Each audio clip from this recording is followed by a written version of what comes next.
കർണാടകയിൽ നിന്ന് ഞെട്ടിക്കുന്ന റിപ്പോർട്ടുകളാണ് പുറത്തു വരുന്നത്. കർണാടകയിൽ ഇത്തരം സംഭവങ്ങൾ അരങ്ങേറുമ്പോഴാണ് BJPയെ എത്രത്തോളം അവിടെ ജനങ്ങൾ മിസ് ചെയ്യുന്നു എന്ന് നമുക്ക് മനസ്സിലാക്കാൻ സാധിക്കുന്നത്. പോരാത്തതിന് BJPയിലെ ശക്തനായിട്ടുള്ള മുഖ്യമന്ത്രിയായിട്ടുള്ള യോഗി ആദിത്യനാഥ് മോഡൽ കർണാടകയിൽ വരണം, എന്തുകൊണ്ട് വരണം എന്ന് ജനങ്ങൾ മനസ്സിലാക്കുന്ന നിമിഷങ്ങളാണ് ഇപ്പോൾ കടന്നുപോയത്.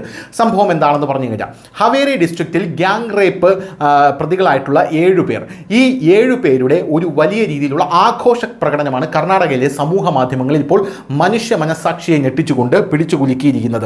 ഈ ഹവേരി ഡിസ്ട്രിക്റ്റ് എന്ന് പറയുന്ന കർണാടകയിലെ ഹവേരി ജില്ലയിൽ കൂട്ടബലാത്സംഗ കേസിലെ പ്രതികളായ 7 പേരെ ഈ ആഴ്ച ജയിൽ മോചിതരാക്കിയിരുന്നു. ജയിൽ മോചിതരാക്കിയ ശേഷം അവരുടെ അനുയായികൾ ആഘോഷ പ്രകടനങ്ങളോടെ അവരെ സ്വീകരിക്കുന്ന കാഴ്ചയാണ് കർണാടകയെ അസ്വസ്ഥമാക്കിയിരിക്കുന്നത്. പ്രതികൾക്ക് ലഭിച്ച സ്വീകാര്യത ഏതൊരു സിനിമയിലും ഹീറോകൾക്ക് ലഭിക്കുന്ന എൻട്രിയെക്കാളും വലിയ എൻട്രി ആയിരുന്നു എന്നുള്ളതാണ് മറ്റൊരു പ്രധാനപ്പെട്ട കാര്യം. പലരും ഇങ്ങനെ തന്നെയാണ് വിശേഷിപ്പിച്ചത്. വ്യാപകമായ പ്രതിഷേധമാണ് ഇപ്പോൾ ഇതിൽ ഉയർന്നു വരുന്നത്.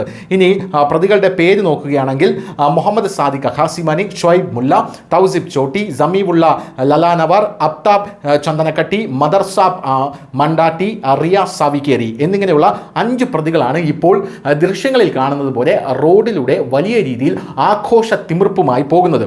2026 ജനുവരിയിൽ 26 വയസ്സുള്ള ഒരു സ്ത്രീയെ കൂട്ടബലാത്സംഗം ചെയ്ത കേസിൽ പ്രതികളാണ് ഈ പുരുഷന്മാർ. 17 മാസത്തിലേറെ ജുഡീഷ്യൽ കസ്റ്റഡിയിൽ കഴിഞ്ഞ ശേഷം ചൊവ്വാഴ്ച ഹവേരി സെഷൻസ് കോടതി ഇവർക്ക് ജാമ്യം കൊടുത്തു. ഹവേരി സബ് ജയിലിൽ നിന്ന് മോചിതരായ പ്രതികളെ മോട്ടോർ വാഹന വ്യൂഹത്തിലാക്കി ആലൂർ പട്ടണത്തിലേക്ക് കൊണ്ടുപോയി. മോട്ടോർ സൈക്കിളുകൾ, കാറുകൾ, മുദ്രാവാക്യങ്ങൾ, പ്രതികൾ വിജയചിഹ്നങ്ങൾ ഉയർത്തിക്കാട്ടുന്ന പ്രകടനം എന്നിവയുടെ വീഡിയോകളാണ് സോഷ്യൽ മീഡിയയിൽ ഇപ്പോൾ വൈറലായി ഓടിക്കൊണ്ടിരിക്കുന്നത്.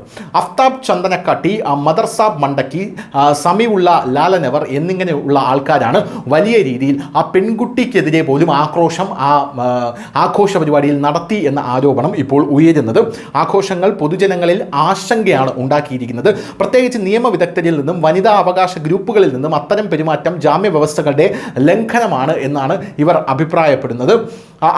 ഘോഷയാത്രയുമായി ബന്ധപ്പെട്ട് നിയമവിരുദ്ധമായി സംഘം ചേർന്നതിനും അശ്രദ്ധമായി വാഹനം ഓടിച്ചതിനും പ്രതികൾക്കെതിരെ FIR രജിസ്റ്റർ ചെയ്തിട്ടുണ്ട്. ഇതാണോ ഒരു പോലീസ് ചെയ്യേണ്ടത്?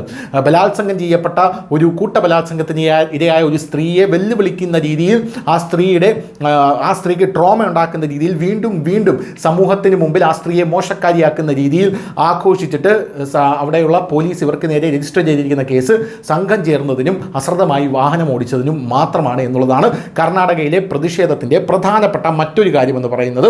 എന്തായാലും ഈ പ്രതികൾക്കെതിരെ ഞങ്ങളൊരു കുറ്റപത്രം തുറക്കുകയും അവരുടെ ജാമ്യം റദ്ദാക്കാൻ കോടതിയിൽ അപ്പീൽ നൽകുകയും ചെയ്യും എന്ന് പറയാൻ പോലും അവിടെ ആരുമില്ലേ എന്നുള്ളതാണ് ഇപ്പോൾ പല സംഘടനകളും ചോദിക്കുന്നത്.